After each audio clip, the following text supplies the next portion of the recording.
అదే మాదిరిగా మేము ఇక్కడ మీరు చూస్తే ఒక పక్క తెలుగుదేశం పార్టీ మొట్టమొదటిసారిగా పవన్ కళ్యాణ్ గారు ప్రభుత్వ వ్యతిరేక ఓటు చేరడానికి వీలు లేదు, ఈ రాష్ట్రంలో మళ్ళా ప్రజాస్వామ్యాన్ని గాని ఈ రాష్ట్రాన్ని కాపాడుకోవాల్సిన బాధ్యత ఉందని చెప్పి ముందుకొచ్చి ఈ యొక్క కూటమికి బీజం వేశారు.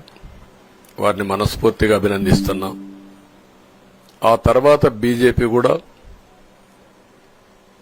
ఈ కూటమిలో భాగస్వాములై ముగ్గురం కూడా మీరు ఒక్కసారి ఆలోచిస్తే ఒకరు ఎక్కువ ఒకరు తక్కువ కాకుండా ముగ్గురం కలిసి పనిచేశాం, బేషిజాలు ఎక్కడా లేకుండా.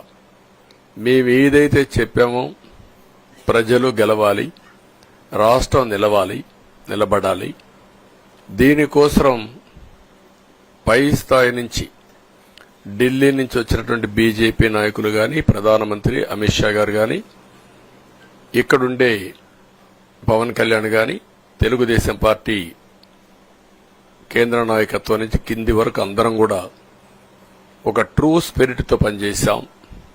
175 అసెంబ్లీలు, 25 అసెంబ్లీలు అన్ని పార్టీలకు సంబంధించిన సీట్లుగా ఎన్డీఏలో భాగస్వాములుగా ఒక బాధ్యతతో ముందుకు పోయాం. అందుకే ఈ అనూహ్యమైనటువంటి విజయాన్ని సాధించగలిగాం. ఇక్కడి నుంచి బాధ్యత ఉంటుంది. ఆ బాధ్యతని ఏ విధంగా చేయాలనో అవన్నిటి కూడా ప్రణాళికలు తయారు చేసుకుంటాం.